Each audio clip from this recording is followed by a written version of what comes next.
Ready to shield yourself from phone scams? Meet Gogie Padilla, a seasoned fundraiser and the CEO of AnswerSure LLC. After her mother nearly fell victim to a phone scam, Gogie founded this innovative service in 2021. AnswerSure provides a unique vetting process to prevent fraudulent calls, available via an app for both Apple and Android devices. With a 30-year career raising over $30 million for various causes, Gogie now dedicates her expertise to combating phone scams and ensuring safety for the vulnerable. Join us to discover how Gogie's AnswerSure can protect you and your loved ones. Yeah, this is kind of near and dear to my heart because, as you know, I'm in wealth management, and as John Dillinger once said, why do you rob banks? Because that's where the money is. Why do people call elderly people and try to scam them? One, that's where the money is. And two, unfortunately, as we get older, our mental reflexes are not quite as sharp as they were in the past. And sometimes people actually have diagnoses which are even more serious. So, you told me briefly. So what first kind of got you interested in this? Well, it was my mom almost getting scammed. And the entry point was her phone. That's what brought me into this whole arena, trying to keep her safe from phone scams. Our phones are entryways into our homes, like your front door, your windows, an access point. So that's what brought me to this particular place, to try to protect her and creating AnswerSure in the process. Right. Yeah. So I had a similar experience as we all have, as we know people that are older. I remember this happened a while ago, and I know I've told the story before, but we were sitting in our family room, and my father calls me up, and you probably heard stories like this before, but he's like, I can hear in the background this girl screaming, grandpa, I need to get bail money, and they let me out. They had this other guy talking to her, going back and forth. And he was so convinced. He's like, I need to send this money to get our daughter out of jail. Well, first I'm thinking, wait a minute, our daughter's never been arrested. I'm thinking that doesn't sound like her. I was like, what'd she do? I mean, this is weird. And then this goes on for a few minutes, and it turns out my daughter was actually in the house, in our house. So. And this is going back and forth, back and forth, back and forth. And so I brought her in the room, and I'm like to my father, she's right here sitting next to me. And continuing in the background is this play acting, obviously. This girl yelling that she needs help, screaming and desperate and, all this other good stuff. And this other guy saying that you just need to send this money over and I can let her go, on and on and on and on and on. And I literally... This went on for about almost 6, 7. It felt like forever, but it's probably 6, 7 minutes. And I finally put her on the phone with my father. It took her about 2 to 3 minutes to convince him that I was her and not the other girl. Yes. That was play acting, obviously. So Yes. That's how powerful these things can be. When you get people's emotions going and you lock them into this fear, they're experts at controlling how you feel, and to break that, even when you have all of the right information, everything happening that's true, it's still hard to break them. So it's pretty scary, frankly. And he was an analytical person. This is not an emotional kind of person. This is not the kind of person I would expect ever that to happen to. Frankly, I was like, wow, this is happening to everyone. Right. The senior demographic, for me, it's more insidious because these are people that have retired. They have their life savings. They've, for the most part, done a lot of things right so they can live out their golden years as they choose. Mm-hmm. So they're pockets of wealth. And these criminals, that's what they are targeting them. But we are all vulnerable to this. And they use, you said really two spot-on things, your emotions, and they use the urgency. They use those to get people who are PhDs, lawyers, doctors, accountants, they have all fallen for this crime because of those two things. They use the love we have for our family against us in a way. because you don't think, you turn off the logic when someone you love is in danger or hurt, and they know that. So you react because you want to fix it. Right. Yeah. I'm, and I try to, because I've seen these things a lot, and I've been exposed to probably more than most, only because of the people I work with and everybody I work with. And I've gotten in the habit whenever somebody, just in general, reaches out to me, and if I have to exchange anything in return, whether it's information or especially money, anything going backwards, I tend to break that connection, because it's typically, even when it's something like your bank or something like that, I'll go back to the way I know how to reach them. I go, that's great, thank you very much. I understand, et cetera, is happening. Maybe it's not. I have no idea. I'm not really sure at this point, right? Hold on, I have to call you right back, and they'll give you a number, right? I'll put it down. I'll write the number down, but then I call the way I know how to call, and then I'll, when I reach somebody, I go, is this one of your? First of all, I'll say, is this one of your phone numbers? And only one time did it happen to be that. There was one of the fraud alerts with my bank, and they actually had a different number for their fraud department than anything you could find online. And I even searched, I couldn't find it. And I said, is this one of your? Oh yeah, that's our fraud phone number, direct phone number. I go, you need to publish that somewhere, right? Because I didn't know that. I refused to call that number. This is one of these, do you want this transaction to go through kind of thing, right? Exactly. And I said, look, I'm not going to respond to that because I don't recognize it. And sure enough, they've changed it since then. This is years ago. Yeah. But it's, so that goes to, but that's hard to do. I mean, somebody calls you and you're panicking. Somebody says, oh, somebody's in jail, or somebody's it's something bad is going to happen to them. You still have to somehow, if that happens, think, if you're still cognitively okay, say, look, that's great. Give me the information. I'll call you right back. Right? That's right. I'm at a place I can't call you right now. I'll call you right back. I just need to know how to reach you. And if they start giving you a hard time, then something doesn't make sense right away. Exactly. And, so even if they do, you want to contact other people that to make sure that it's okay. But I know the hard part is that emotion side, right? And I know that you come up with some ways to maybe stop that from happening. So do you want to tell us, because the best way to not to get caught is to never be in that position in the first place, right? Correct. So what are some of your thoughts, and how did you come up with these ideas on how to help people as far as that goes? Well, the best way to not become a victim is to not pick up these calls, period. That's 100% solid.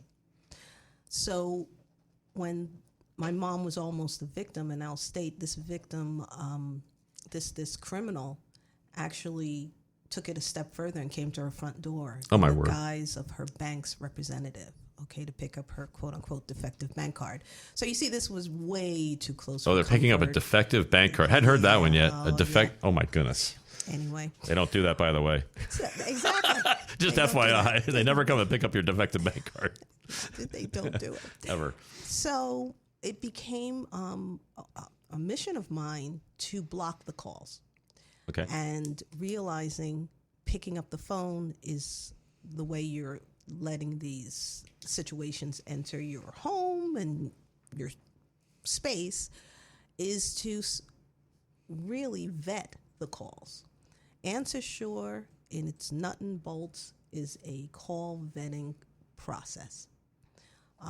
It's a process that, for landlines and cell phones, it can be, they vet the calls by using a password or phrase that the client, this is the recipient of the service, gives out to their family members, lawyers, doctors, everyone. They call. Answer Sure will pick up every call that comes in for my clients. They will ask to whom you would like to speak with. The per caller will tell them, and then they will ask for the password. If that caller has the password that the client has created and shared with their universe, the call will go through. If they do not, with the representative plan, a message can be taken, but that call will not ring my client's phone.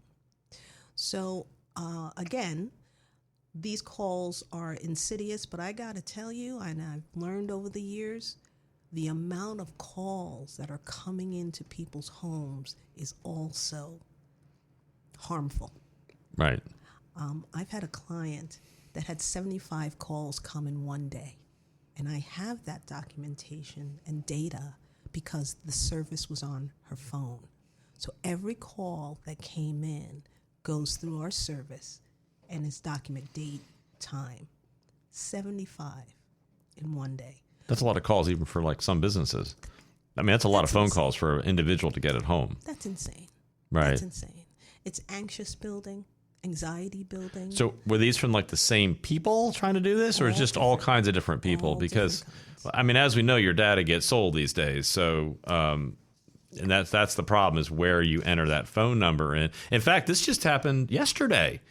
Yesterday, I got a text from an attorney in Pennsylvania sending me a link to criminal defense docket, blah, blah, blah. Would you like representation?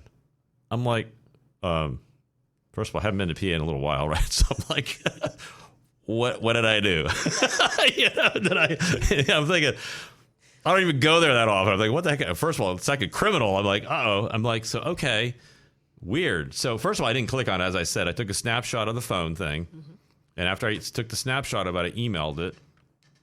And then I went on a special segregated like browser thing. And what I did, I looked up the actual underlying URL, because you can, if you look very, very carefully, mm-hmm. and it turned out it was a Pennsylvania court department URL.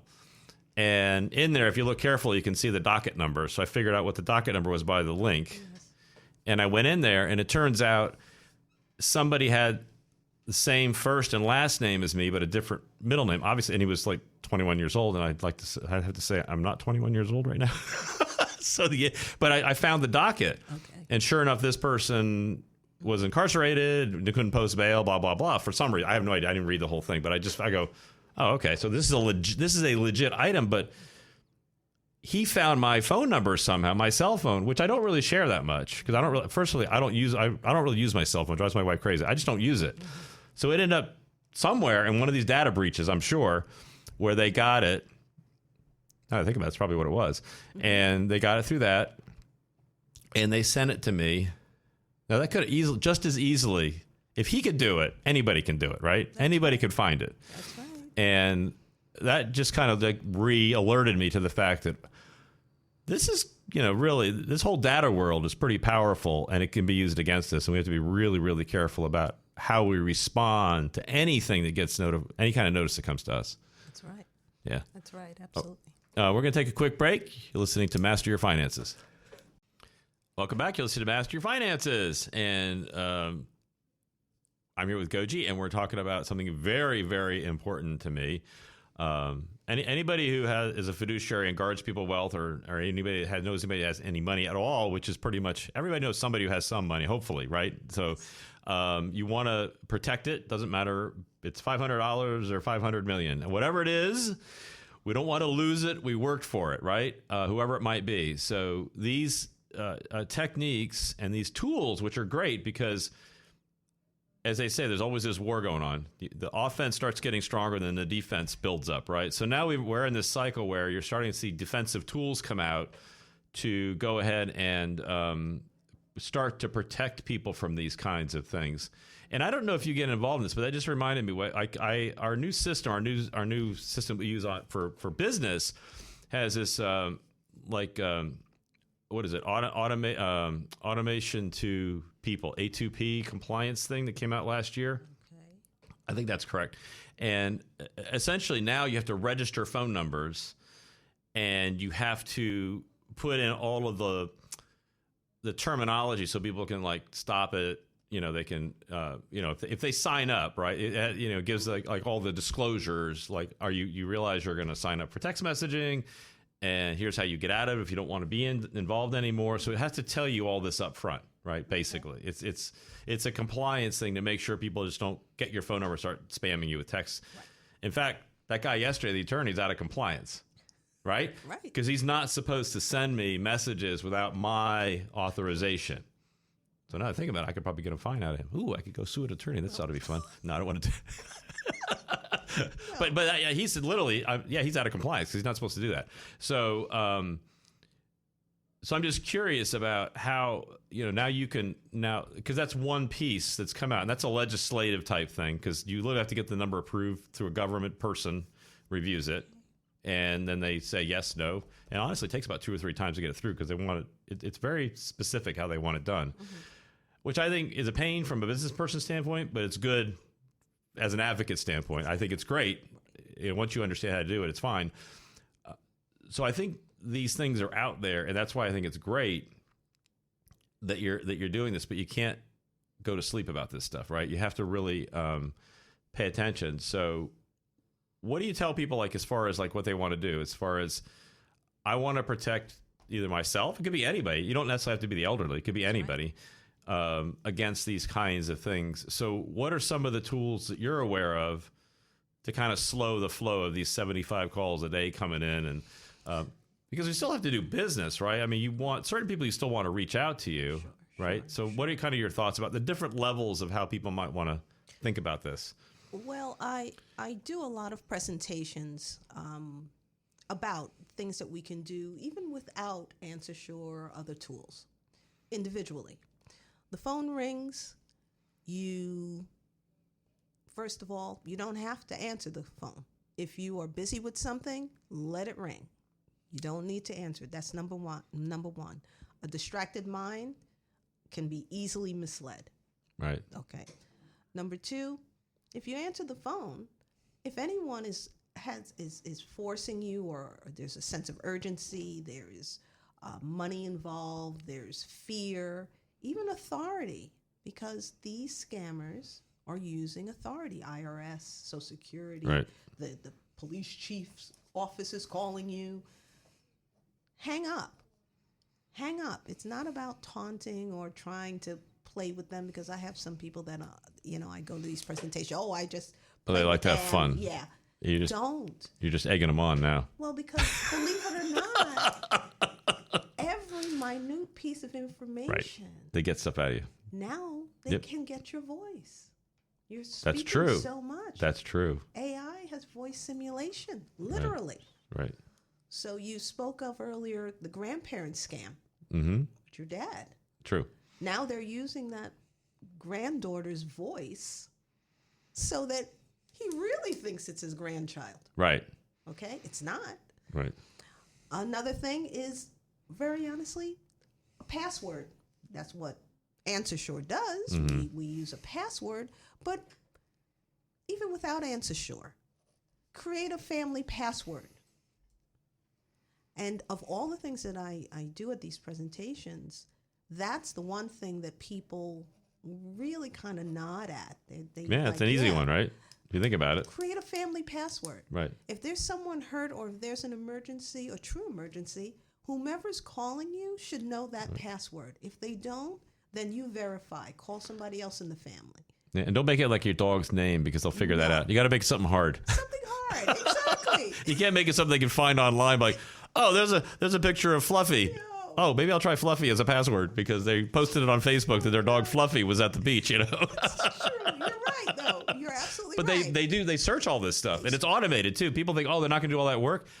It's no work. It's automated. They automate. Right. They can pull all this data. I mean, I have companies that do it from a business perspective, that you can punch it in a client and you can find out their net worth. You can find out what they do, how much money they have, all that online. And this is legit stuff. Oh, yeah. This is legitimate. Business owners pay for this information if they want it. Oh, there's so many sources. So your scammers can certainly get it. And this goes a little back to what I used to do for 30 years, fundraising. You do that. Right. You look. Right. You know it from a fundraiser. People. Right. It's strategy. Correct. How do I get into this person's orbit to right. hopefully get them to write a check? Right. Right. So those are some of the things that I share with people at these presentations that they can do without AnswerSure. Now, to bring in a service or a device, of course, I'm always going to promote AnswerSure, because we get between the scam caller and our client.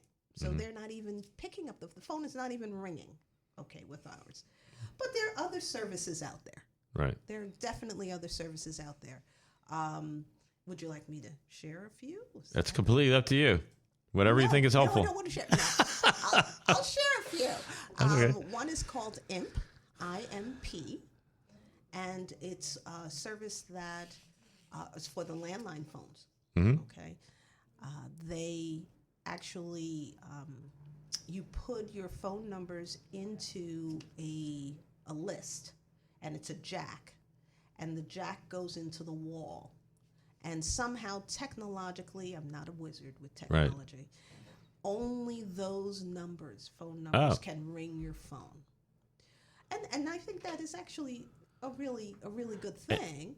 However, I don't have everyone I know in my cell phone. I don't know.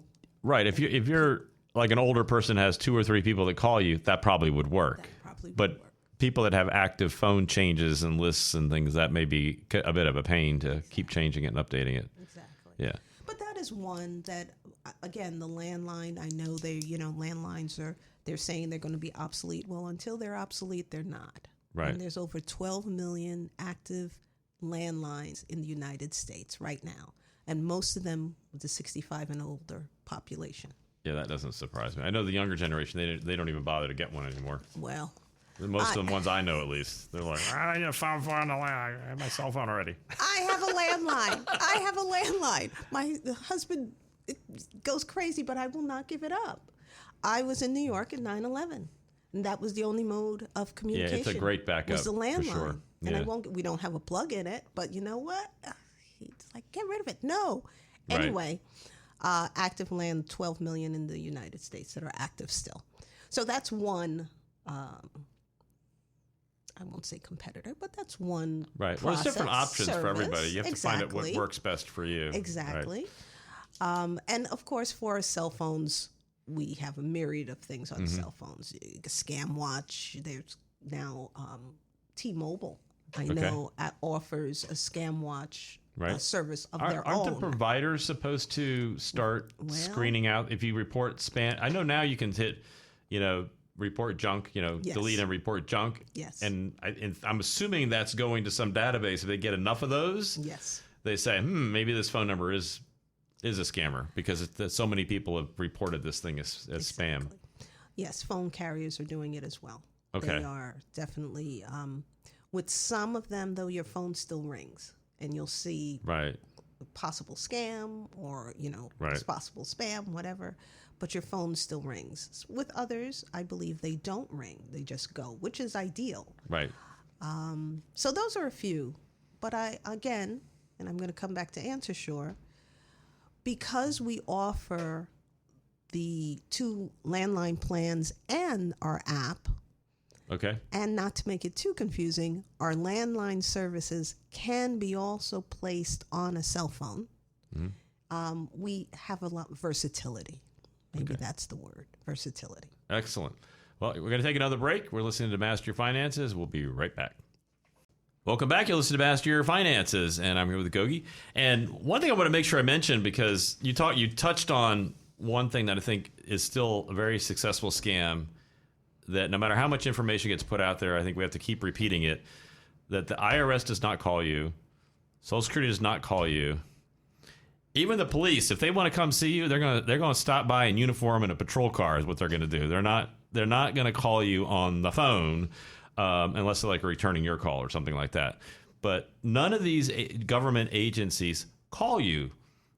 They mail things to you, and there's phone numbers, and there's legitimate ways to validate that it is who it is, because they're going to have information in there that only they would know. So just keep that in mind. They don't call you. Regardless of what the person on the phone says, they do not do that because they just don't. Anyway, I just want to repeat that because I know that they keep trying to tell everybody that constantly, and banks don't call you about your credit card, and they just cancel them. Right. I mean, think about when you try to call customer service, not to pick on the banks, but it's not exactly you can't call them and get them to answer the phone. You think they got time to call you? Exactly. Exactly. Trust me, they do not. They are understaffed to handle these kinds of transactions. They just block your card, cancel the card, and they make you call them and say, hey, why my card stopped working? Well, because we suspect fraud, or there was fraud, or whatever the case was. That's how they operate, because they're mega businesses, and they do not have time to literally reach out to all of us. So anyway, I just want to make sure I pointed that piece out, because I think it's really important that we protect people. So what other types of things have you seen happen to people that triggered them to call you and say, maybe I need something, or maybe my mom or dad needs something, or my brother, or whatever the case may be? What's kind of your typical like initial conversations that you hear from people that are reaching out to somebody like yourself? Yes. I usually get the call from a family member. Recently, I've had a couple calls from senior financial advisors, very honestly. Right. I have a client, the senior financial advisor called me, and this client lost $100,000 in a month due to these calls. Wow. And he was giving out information, and he wanted something just to make it stop. Right. And that was a little over a year ago, and he still has AnswerSure on his phone. And good. Probably a lot cheaper than $100,000 a year. I gotta say, yeah. A lot cheaper. And I, family members, like I said, that are protecting a loved one. I have a client in Florida. She called me. Her mother lost over $500,000. Over $500,000. Wow. From these phone scams. Prolonged. It wasn't a one shot, but over time. And again, the daughter just wanted to make it stop. Right. You said in the beginning, $500,000 or $500,000, a loss is a loss. No one wants to lose money. You shouldn't lose anything. And that is very, very true. It doesn't, the amount, of course, it can affect someone's life. Right. But no one wants to have someone steal money from them.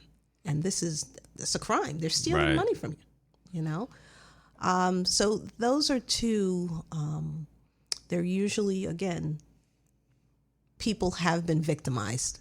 Yeah. Before they come to me. And the sad part is, and you can add to this because I only know from what I hear from people, my understanding is because of how sophisticated they are, once that money leaves your account, it's traveled like around the world within minutes, and they literally cannot find it. Even like your government agencies who know how to track this stuff.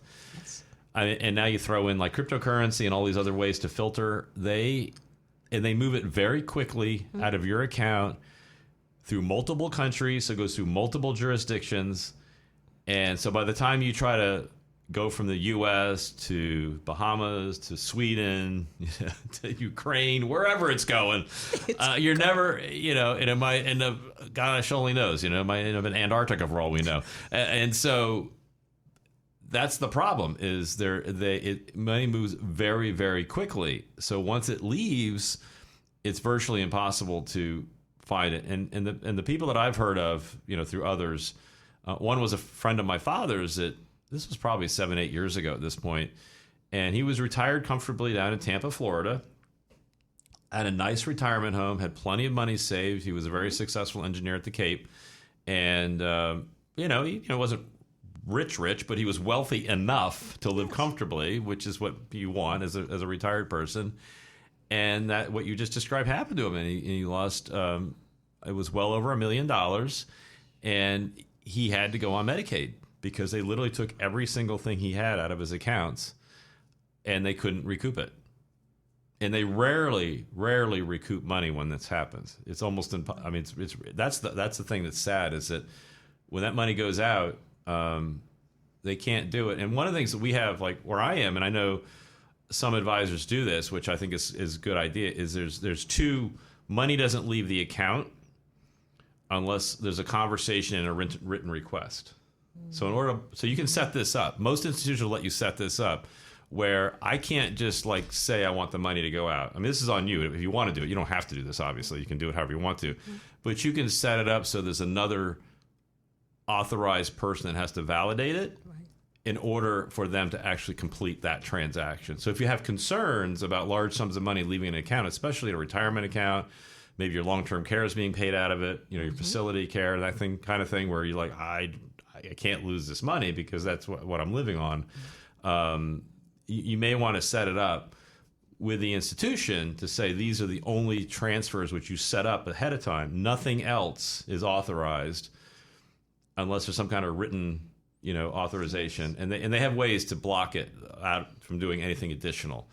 Just something to keep in mind that most people don't realize that you can do this. I didn't know. Essentially block your own accounts. But that's great. So anyway, that's just an FYI. Yeah. Just every layer to slow it, especially most people don't do a lot of financial transactions as they get a little older. The other thing that would be really critical, I think, from a asset protection standpoint, is you can freeze your credit report so they can't get access to the report. Because once they have access to the report, they know about all your accounts, and all they need is your social security number, your date of birth, and your name, which is really easy to get on the dark web. It's everybody's is out there. Look at all the data breaches that they've had. At this point, everybody's data is out there, so it's on you to really defend it. And but the only way you can do it is to literally lock the account itself, and that slows it down. Nothing stops it. But if you go and individually lock each one and freeze them all directly.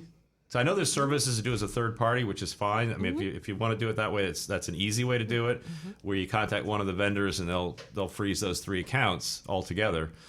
But I'm a big advocate going in and doing each one individually, because that makes it just that much harder for somebody to undo it. Because the other way you have one password, one account, one way to get in. Right. This way you have 3. It just makes it a little tougher. And if you think about it, you don't typically get extra credit when you're older, unless maybe you need to finance a car, and that way you can just go and unfreeze it for a couple days. It's not that big a deal. But if you really think about how often you need your credit, it's probably a very low amount of times. And the fact that it's always wide open to scammers is just not good. No.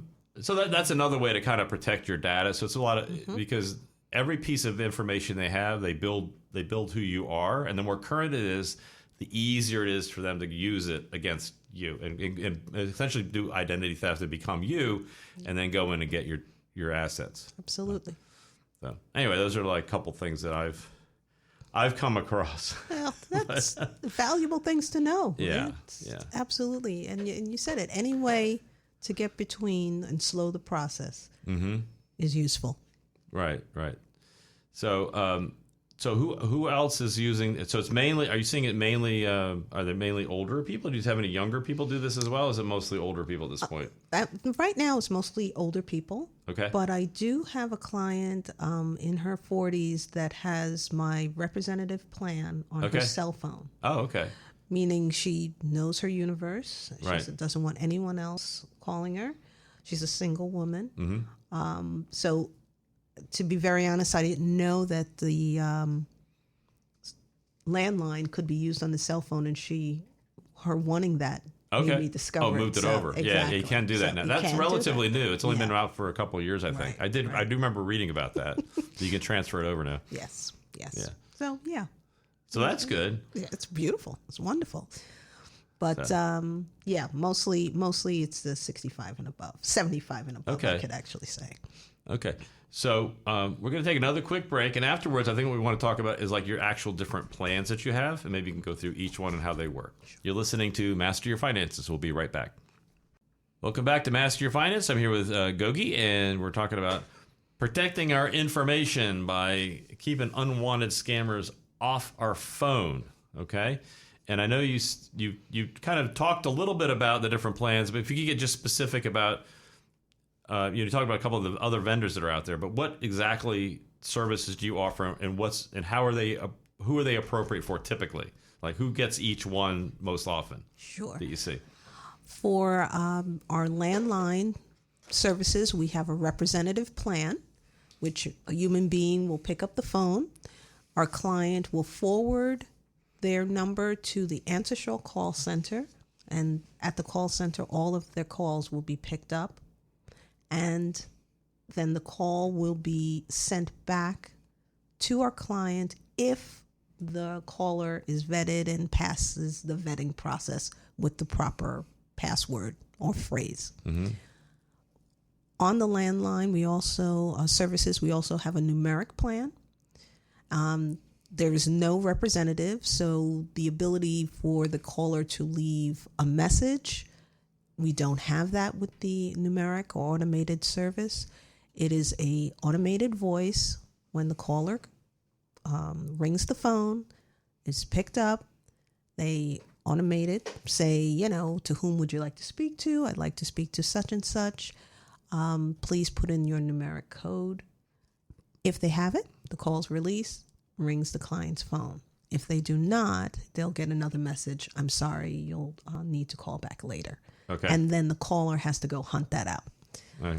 For the app, for iOS and Android, works very much like other apps out there. We use a dynamic list, a known list of scam, spam, and robo phone numbers. And those numbers will not ring your cell phone. Now, there are other numbers. Phone numbers are infinite. Numbers are infinite. The way that this crime is happening, it is bouncing off of several countries before it rings your phone, and it looks like your Aunt Sue's number. Right. Yeah. So there will be breakthrough calls. What I say to my clients, and we do have clients with the app, that the number of calls that comes to your phone will be reduced, significantly reduced. Right. However, I cannot sit here and say you'll never get a breakthrough call. Right. For the breakthrough numbers, send me the numbers. I will add it to the list.